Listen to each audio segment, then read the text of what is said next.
Overwhelmed with online or just wanting to learn more about how you can build a successful business amidst all of the self-appointed gurus, big buzzwords and empty promises? The Breaking Digital podcast by Doyle Buehler tells you exactly what smart entrepreneurs need to know to escape the clutter, get clear of the confusion, and pass the bullshit of building and growing a successful business online. It's about digital leadership and delivering the best value for your business online to your audience. Now, here's your host and author of the book on digital leadership and online marketing, The Digital Delusion, Doyle Buehler. Hello and welcome to Breaking Digital, the podcast for smart entrepreneurs wanting to become true digital leaders in their industry and to own online. I'm Doyle Buehler, and I am so excited to be bringing you a special guest today. I'm really looking forward to helping you learn more about what you can be doing online and helping you to do it better. And if you have any comments throughout the program, please feel free to connect on Twitter at Doyle Buehler with the hashtag #OwnOnline. You can also find the resources that we talk about, as well as the podcast for download on iTunes or thedigitaldelusion.com/podcast. All right, let's get started. Hello and welcome back. I am here with an amazing guest all the way from Croatia, Mirna Bacun. I think I got that right. And we'll get talking with her in just a moment. And Mirna is an absolutely phenomenal expert in the LinkedIn field, getting business, getting links, getting contacts and that sort of thing. And she's been in the digital space for quite some time. And I'm really, really excited to hear her story coming up very, very soon. So, Mirna, welcome. Thank you, Doyle. Thank you for having me. Yeah, it's a pleasure. So tell us a little bit about yourself. Well, as you said, my name is Mirna, and you pronounce my last name really, really well. It's actually Bacun, but you got it like almost like it's like 99%. Imagine as if you already like said it completely correctly. I know it's a bit of a challenge for all the people in like English speaking countries to kind of try and pronounce that weird sounding ch. So it's cool. Thank you for a really awesome introduction. At this point, I would say that I'm kind of focused in the last year completely on LinkedIn and using LinkedIn as a kind of lead generation machine and kind of turning LinkedIn into a lead generation machine. I had a company that I opened 3 years ago where I was actually focused on nutrition providers and kind of getting, building a SaaS, a software as a solution for them. And we got some investors in the company, but since the company was, the software costs a lot of money to develop, it's like a money eater. We actually just, took the small seed investment round, and we didn't have money for marketing because all the money went into development. And then I had to figure out a way how to find really high quality leads for my business and without spending any money on advertising or having a marketing budget. And that's where actually LinkedIn comes in, and that's where history starts to happen. Oh, that's really exciting. So how did you begin to use it? And why did you actually, let me ask you this first. Why did you decide that LinkedIn was sort of the place that you wanted to explore that or felt that it could work? Mm-hmm. Well, that story goes a little bit beyond just my first company. So in Croatia, I studied journalism and I have an MA in journalism, but I was never actually working as a journalist. I was working as a video editor and a motion designer for, let's say, 10 years here in Croatia. And then one day I got, a client saying, I want a video like this, check this video out. And I saw this video, and it was about like an online program that's called The Foundation, actually from the US, where two guys, Dane Maxwell and Andy Drish, were, saying, you can start your business from nothing, you can build SaaS from nothing, and you can, start to be an entrepreneur and have that, recurring monthly revenue, which is like a dream come true for any entrepreneur. And I remember just like being, this is completely like, this sucks. This has to be a scam. There's like no way you can do this. And you have to imagine that was like 5 years ago. Nobody knew, where's Croatia? We didn't have online payment. We had no PayPal. We were completely in the dark hole of any kind of internet business, marketing, or whatever. But I kind of figured like there was something inside me that was just like, I want this. There was like kind of an entrepreneurial little worm inside me that was just like trying to do the unbelievable. And I actually enrolled with the foundation it cost like $800 per month for 6 months. And I had $800 on my savings account. That was it. And that's a real story. I always tell it because it's like amazing. It's like in a film. And $800 in Croatia is like a lot of money. That's It's a like almost two lot. Yeah. salaries. Yeah. Yeah, and I had the savings, and I was like, am I really gonna do this? And I remember putting in my credit card on my balcony, and I was like, this is absolutely insane. Like, what the hell are you doing? And my fingers were just like pressing enter button, and I paid for the first month, and because I did so, I just needed to take action like crazy. And one of the things that we needed to do is like identify our niche and start to talk to our target market to kind of extract an idea from the market without us having to have an idea. And that's actually where LinkedIn comes in. Because my niche at this point were nutrition providers, so dietitians and nutritionists, and they are a pretty closed niche, very small, very closed niche. They're basically doctors. So if you are not a registered dietitian yourself or a nutritionist, if you are not a doctor of any kind, it's very hard to get into their community because they don't respect you, right? But I needed to kind of get to those people, and at that point, LinkedIn, that was like almost 5 years ago. LinkedIn had an ability where you can send out a message to any group member. You can't do that anymore because LinkedIn put a lid on it. But back then you could. So I just found nutritionists and dietitians. And even though I never thought that those people would hang out on LinkedIn, because who would say that dietitians and nutritionists are going to hang out on LinkedIn, but they actually did. And that's where LinkedIn came in for the kind of first time for me, just like using it to just get people to talk to them and to ask them questions about like what are their problems. Basically, I use it for market research and for like extracting an idea.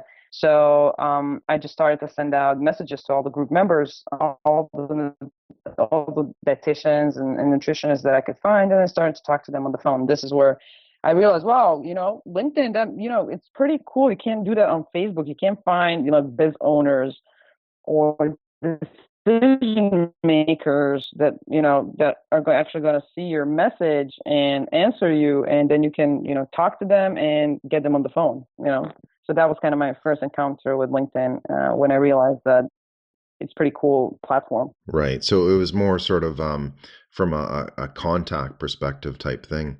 And LinkedIn has changed a lot over the years too. Like, yeah, you used to be able to do a lot more.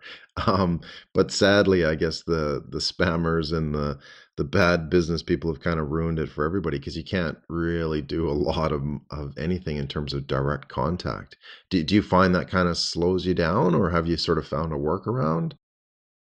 No, I mean, I wouldn't say that LinkedIn is now like completely that it's useless. No, There are it's features not. Yeah. that have been killed. Yeah, there are features that have been cool, but they allowed a lot of people to spam a lot of other people, and we kind of killed some of the features ourselves as far as LinkedIn goes. When I started like 5 years ago, LinkedIn was completely open and let everyone send out messages to anyone in the group. It's our Yeah. human nature that made it like, oh, we're going to use this and just spam everybody like maniacs. And of Yeah. course, people start to get annoyed, and then LinkedIn has to react as a platform. But yeah, there are some things that happened in the last, especially in the end of 2015, was one of the biggest changes that LinkedIn did, with some of the features being killed.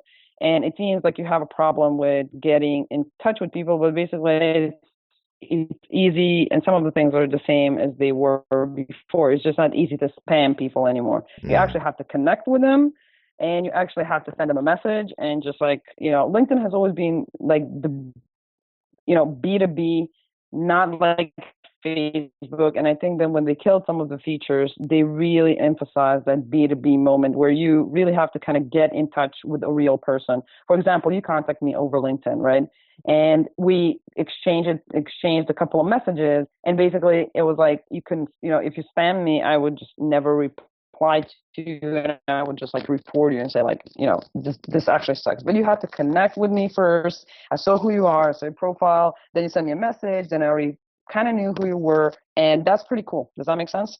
Yeah. After that, as far as lead generation goes, of course, there are strategies that you can use that work really, really well. I actually, after I used LinkedIn like those 4 or 5 years ago for basically market research, I started to use it for my business when we got the investors in, because I needed to figure out LinkedIn strategies and kind of building LinkedIn funnels within LinkedIn that would get me high quality leads without putting any dollars in. So it takes a bit of time because it's not like you have LinkedIn ads that you can use. But I never suggest LinkedIn ads to my clients because they cost a lot, and basically you can get really good results with just doing lead gen and building communities. So everything about LinkedIn is basically long term. It's about building communities. It's about building trust. It's about building lead generation machine. And once you do that in a couple of weeks, things start to get automated. And for me, for example, I have a LinkedIn, one of the LinkedIn groups that I have is like over 7,000 members, and just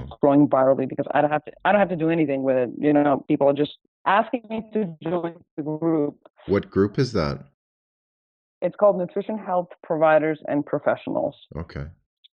And that was the first group that I started. And I don't grow it now for over a year. I don't do anything with it in terms of me having to organically grow it. It's just growing by itself. So it's self-sustaining. Everybody sort of contributes enough to the group that keeps the topics rolling and everybody informed and engaged. Is that how you describe it? Yeah, but there's a big misconception about LinkedIn groups.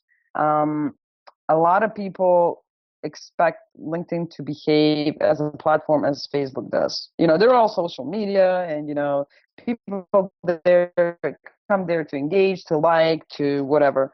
But what people mostly completely forget is that Facebook is not the same as Twitter. Twitter is not the same as LinkedIn. Facebook's not the same as LinkedIn, and LinkedIn is not the same as Instagram.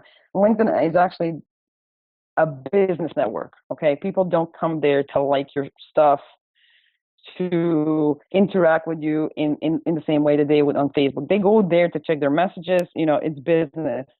Tell me what it is. Tell me what you want, and let's take it out of LinkedIn. At least that's how I tried to get LinkedIn to behave for me, for my lead generation. Basically, I just use LinkedIn as a platform to get really high quality leads out of LinkedIn and in my funnels as soon as possible, if that makes sense. Yeah, absolutely. So for example, the group, for example, I don't necessarily care, do they engage? Does that make sense? Because engagement for me and my group on LinkedIn means something completely different than if I had a group on Facebook. For me, the most important thing is that they react maybe to some kind of lead magnet that I put on, but most important is like LinkedIn group have this really awesome features in the back end of the group that Facebook groups don't have. So it's really easy for you to get those leads as soon as they ask to join your group, to get those leads out of LinkedIn as soon as possible. And that's actually my goal. Of course, in the group, they know who I am. I build positioning. I build a bit of trust. But basically, my main kind of goal is to get people out of LinkedIn and into my funnels. I know that I see a lot of people, especially on LinkedIn, a lot of business owners have really big groups, but then it's really hard for them to sell in those groups because they have to do it really openly, right? They have to put in a post where they actually sell their stuff. People don't like that. People like to be sold on the back end, and that's what LinkedIn groups actually enable you, for example. So that's sort of one of your basic ways of doing it is to sort of, people don't like being sold to. So if you can sell them on the back end, you find that works nicely for you. Yeah, and I mean, unless you're pretty, just starting out as an internet marketer, then you know that just like selling your stuff, nobody cares about your stuff. People Yeah. care just about themselves. Yeah. So if Buy my you, stuff, buy I my never stuff. sell. Yeah, I actually never sell.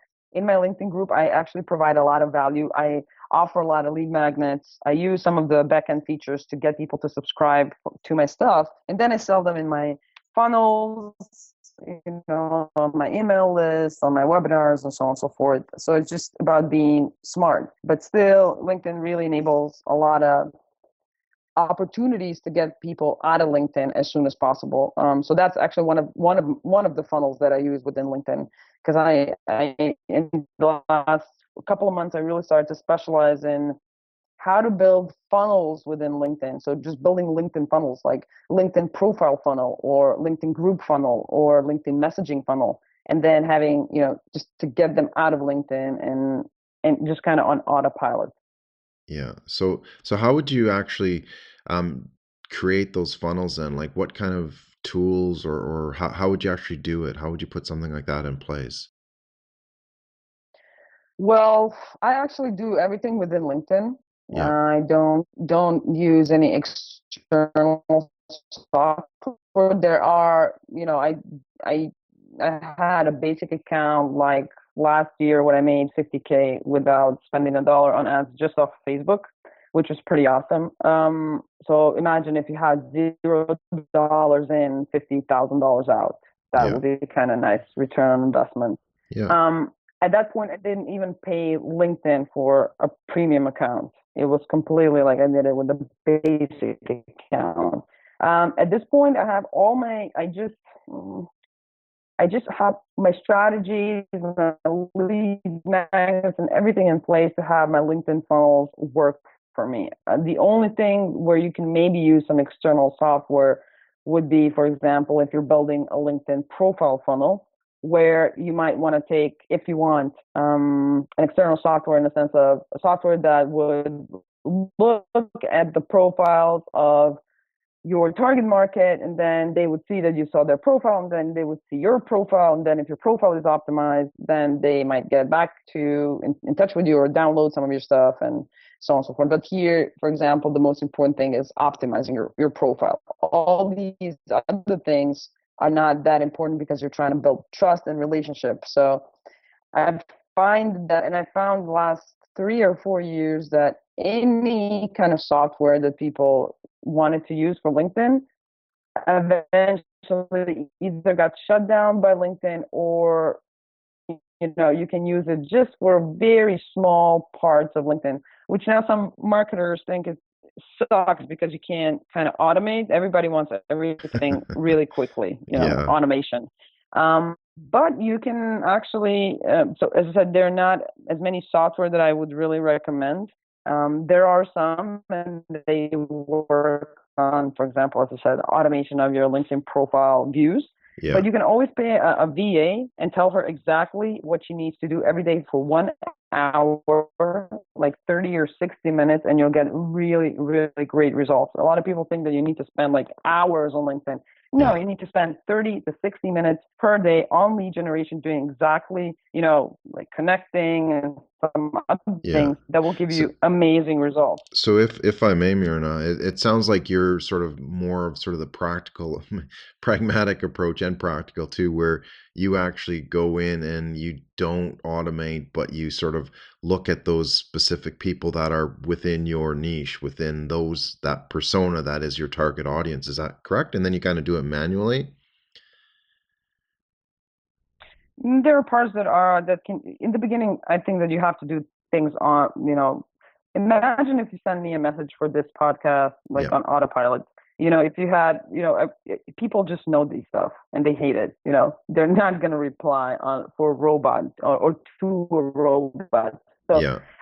there are parts of the LinkedIn processes that you can absolutely automate. For example, but some of the things you can automate with a live human being. Some things you can automate with a software. Some things LinkedIn can actually automate completely for you. So, for example, one of the really cool parts of LinkedIn automatizations is the LinkedIn group, where when you set things up, you have to grow your LinkedIn group manually for a couple of weeks. But after that, as it picks up, people are going to start to basically ask to join your group, and then the whole process starts to be viral, and you don't have to do anything with it. For example, with the LinkedIn profile funnel, as I said, you can use a software where you'll tell a software which people you want to kind of get them to look at your profile, which could be completely automated. Messaging systems, not quite automated, but if you do them manually, they will produce really awesome results, much better than a Facebook ad ever will. And the reason for that is, and this is what a lot of business owners kind of don't get. They're like, oh, I don't want to spend time on, doing things manually, or I don't want to outsource it to a VA. I'm just going to put in a marketing budget and I'm going to pay for Facebook ads or Google ads, which is fine. It's cool. It works. The problem here is that when you pay for Facebook ads or Google ads, it's fine. You get a lot of subscribers, right? People get on your maybe webinar or whatever, but that traffic is cold as ice. They don't know you. They don't trust you. They're not going to spend $497 on that first webinar. You're going to do a lot. You're going to spend much more money to get them to trust you, warm you up. They're going to probably be, lurking for free stuff, maybe not going to be serious buyers. It's going to be really hard for you to kind of get them to differentiate, them from serious buyers to people that are just lurking. And you have a lot of work to do after they sign up with cold traffic. From LinkedIn, when you do things a bit manually and then just let it pick up, you get warm leads. So people, for example, who land on my lead magnets, my sites out of LinkedIn, they know who I am, they like me, they trust me. It's really easy for me after that to close the sale. Oh, for example, on a webinar. Yeah. Oh, that's fascinating. There's not many people who sort of do it like that. Again, most marketers are looking for that ease of use and just make it simple. And yeah, I don't care if they're cold as long as they're coming to my webinar type thing. I can convert them there. So that's actually really, really interesting. Where should I start then? Where should a small business entrepreneur start? Should they start with a group? Should they start building up more contacts first? Or, is there a specific order that you would recommend? Well, I just have to kind of emphasize one thing. With LinkedIn, it's all about getting to the decision makers where you are not going to be able to get them on Facebook, for example. So, of course, all marketers and all biz owners are looking for, give me just cold traffic, I'm going to convert them later. But the problem is that, for example, it's really hard for you to get to a really high decision maker, like a president of Oracle, for example, whatever, or a person that is a CEO of a company that makes a couple of $1 million or, $20 million per year. You're not going to get those people off Facebook. You're not going to be able to just like message them there. They're probably not going to, click on your ad because they're just not going to do that. But on LinkedIn, you can get to those really, really high decision makers and you can start making deals there. That's why LinkedIn is best for B2B. It's best for business if you to business. are looking for absolutely, and it's if you're in B2C space, LinkedIn is not going to make much difference to you. You're going to basically chunk money into Facebook ads or Google ads and just plug it away. Does that make sense? Yeah. But so that especially goes, for example, for apps or SaaS or whatever, depending on the target market that you have. But people like business coaches, for example, people who really closely work with B2B people, with companies that need to get to the decision makers, LinkedIn is actually the best place. It's the only place where you can actually go and find those people and just send them a message. It's unbelievable. It's a great resource. Because if you're looking, that's why all the big deals are made on LinkedIn. People, if they use LinkedIn, they make 5 figures, 6 figures, because they are able to get very strategically to high decision makers that are going to spend a lot of money on something that you have. For example, if you're a business coach and doing high ticket, LinkedIn is a place for you, because nobody's gonna just chunk in like $2,000 without knowing you, trusting you, understanding who you are, and they're not gonna do that just off, Facebook ads. I'm not talking about Jeff Walker or Lisa Stancevich. People have, a lot of money and already have a brand. I'm talking about, imagine yourself just going out there and just trying to get to a big decision maker. Then LinkedIn is absolutely the place for you. If you were to start, one of the biggest mistakes that people do is thinking that on LinkedIn, writing your profile as if you're looking for a job. Okay. In minds of a lot of people, LinkedIn is still like this resume site, and people have a profile, but they have no idea what to do next. Like, I have a profile there, it looks like a resume site. I look like I'm looking for a job, and basically I'm looking for leads, high quality leads, targeted leads, and everybody's saying that they're really great, high quality targeted leads on LinkedIn, but I have no idea how to find them. I don't actually have no idea how it works. I don't see it happening. So that's the first obstacle you have to kind of get through. The reason for this is that, if you think that you're not going to find clients on LinkedIn, you're probably, I would say, really wrong. But you have to start with your profile. One of the things that I usually tell my clients. Profile number one. Can we use yours as a great case study then? Well, I actually am in between switching from the nutrition edge to my LinkedIn marketing. So I have I'm changing my LinkedIn profile like every couple of days and just optimizing it. But optimizing your LinkedIn profile to your target market is the number one.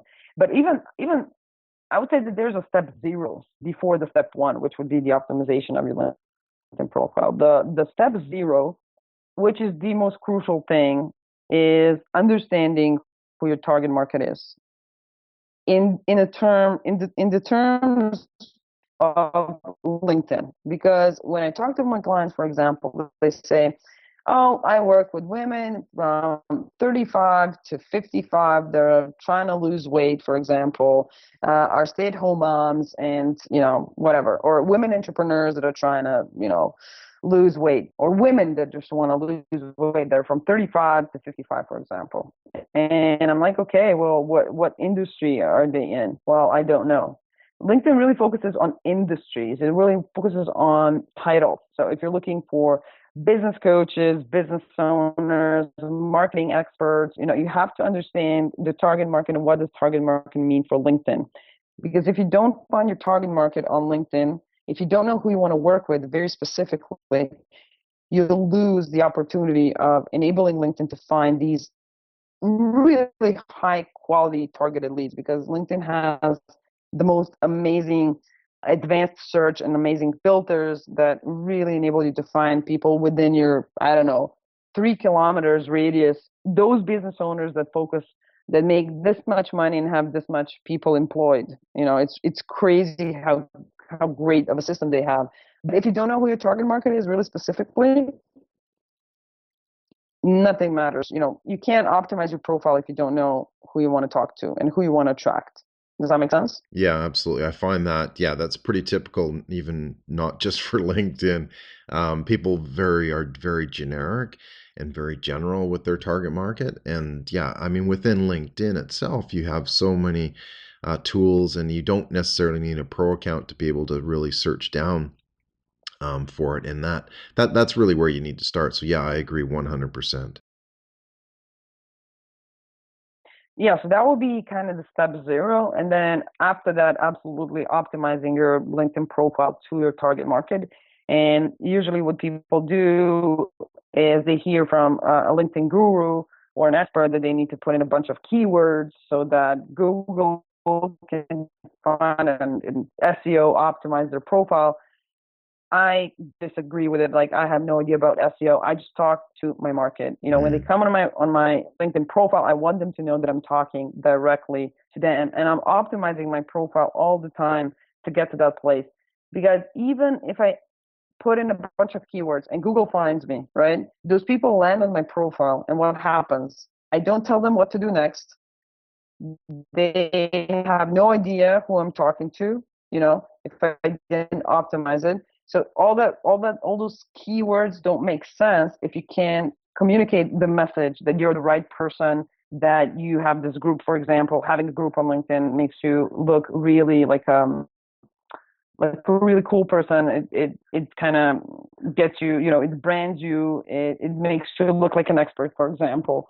So there are a lot of different stuff that you need to do on your profile that is not just keywords. So don't get caught up on, oh, you need to do keyword optimization. Fine, if you know something about it and if that can provide some value, fine. But be sure that people who land on your LinkedIn profile are going to be not robots. They're going to be people like you and me. Yeah. Maybe some people that have businesses that make millions of dollars annually or monthly, and if they just see a bunch of keywords, and they're just like gonna click next, doesn't matter. So that's also one of the mistakes that I see people Yeah. Should putting should in. you write it in first person, like, hi, I'm Doyle. This is what I do. I do digital strategy, that kind of stuff, or should it be Doyle specializes in digital strategy?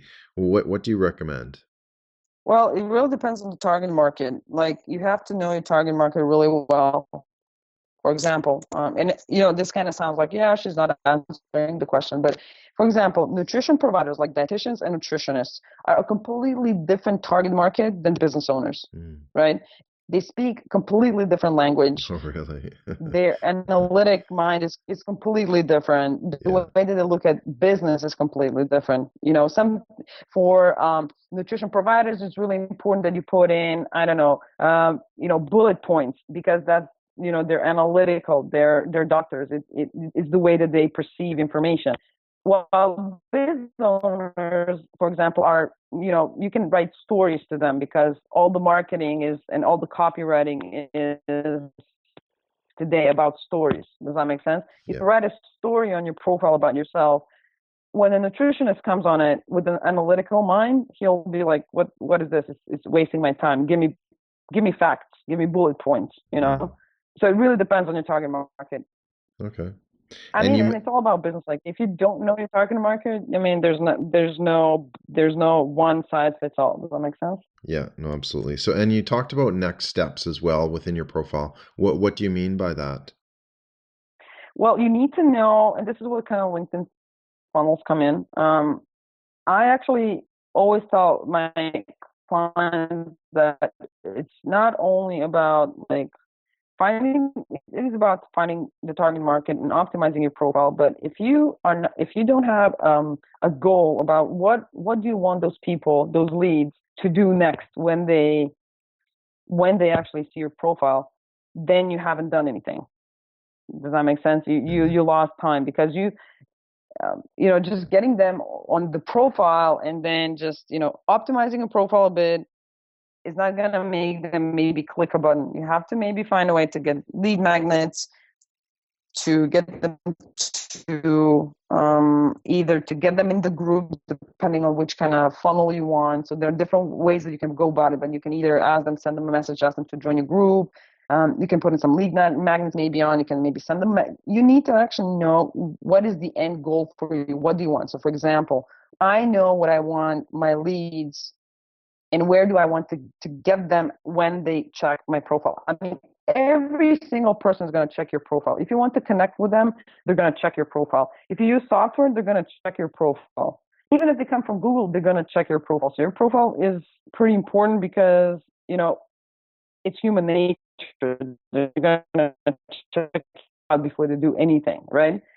And then you need to know what is the end result for you. Do you want to use LinkedIn to get people on your email list? Do you want LinkedIn and those high quality leads to book an appointment, a free discovery, a free coaching call? Depending on the goal that you want from LinkedIn, what kind of end result? Booking appointment, getting them on your email list and drip campaigns, getting them on your website and putting them in your funnels, downloading a lead magnet. You'll use different funnels for that. Does that make Yeah, sense? absolutely. Yep. Yep.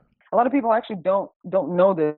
That's why they get confused. They have no end goal. They don't know what they want, where they want that traffic to go.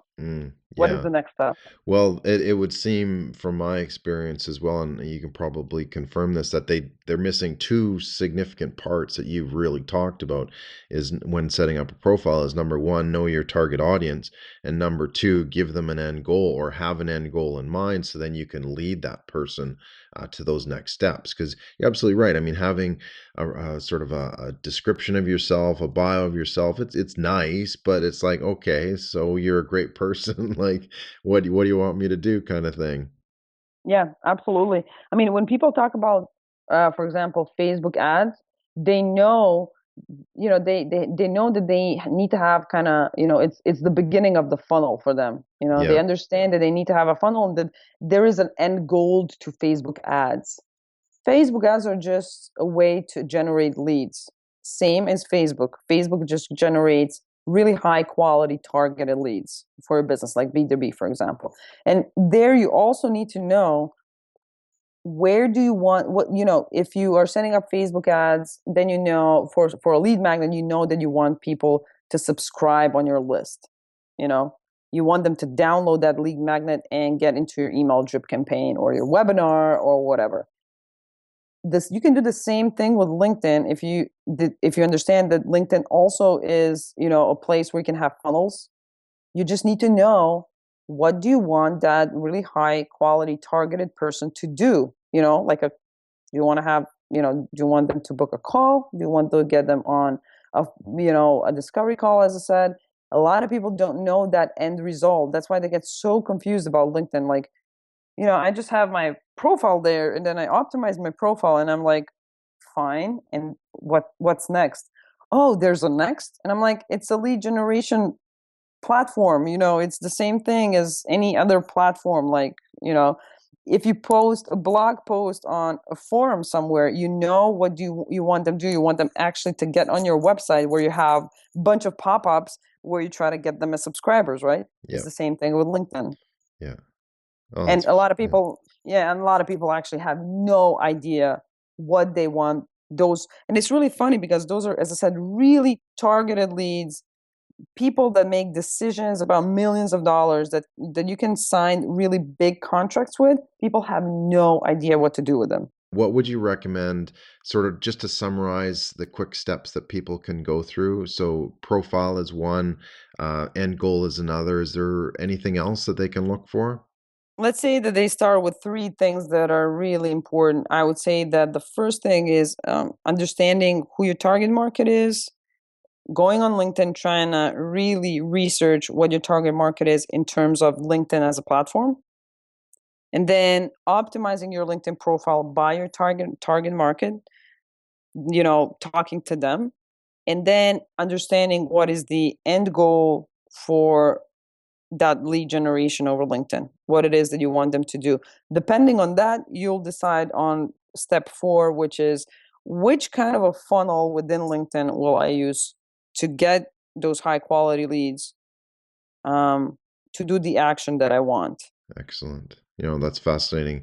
Very, very insightful stuff, Mirna. I really appreciate it. And you were going to provide, I guess you have a lead funnel that you would like us to sort of enter and sort of to evaluate and to use as well. Can you give us a link to that? Yeah, I will provide definitely a link. Basically, it's my case study of how I made almost $50,000 within a year just by using LinkedIn. There's a lot of cool stuff there.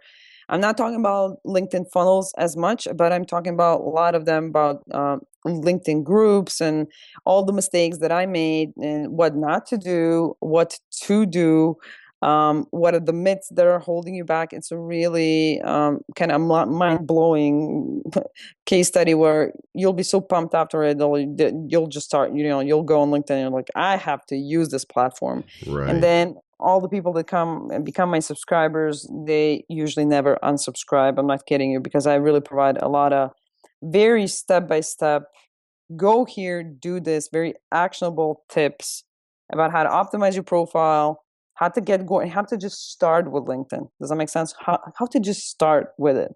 So I'm really happy about providing the case study is going to open up eyes to a lot of people, and it's not going to be, oh, I just did this. It's going to be like, go here and do this, and I think people will be incentivized to maybe start to use LinkedIn for real. Oh, excellent. No, thank you. And so can they just go to your main website then to start that, or how yeah, we can either provide a link here, or if they go on my website, mirnabacun.com.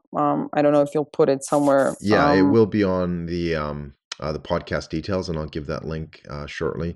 But just for this phonetic, for the spelling, it's mirnabacun.com. Absolutely. Yeah. Yeah, they'll be able to download the case study. I also have some cool blueprints, like LinkedIn profile funnel blueprint, which is pretty awesome. That we just talked maybe small bits about it. So there are a lot of resources. My blog, where they can find really cool stuff that they can implement in their business right away.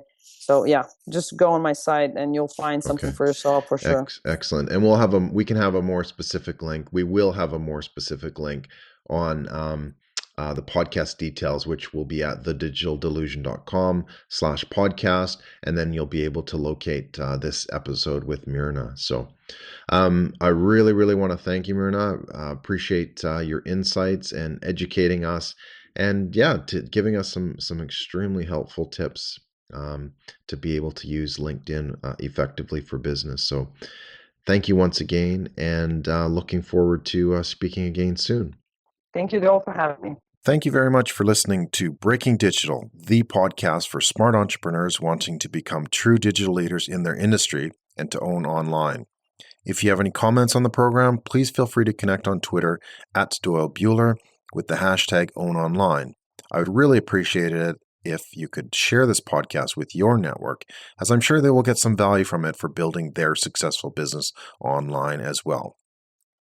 You can find the resources that we talked about, as well as the transcript and full podcast for download on thedigitaldelusion.com/podcast, or on iTunes or on SoundCloud. I'm Doyle Buehler, and I will see you online. Thank you for listening to Breaking Digital with Doyle Buehler. While he goes and makes a sandwich, you can find all of the notes, links, and details on this podcast by visiting thedigitaldelusion.com/podcast. Go on and click that now. www.thedigitaldelusion.com/podcast. I'll definitely click that. If you'd like a free copy of the book, The Digital Delusion, How to Overcome the Misguidance and Misinformation Online, just send an email to doyle@thedigitaldelusion.com. See you online.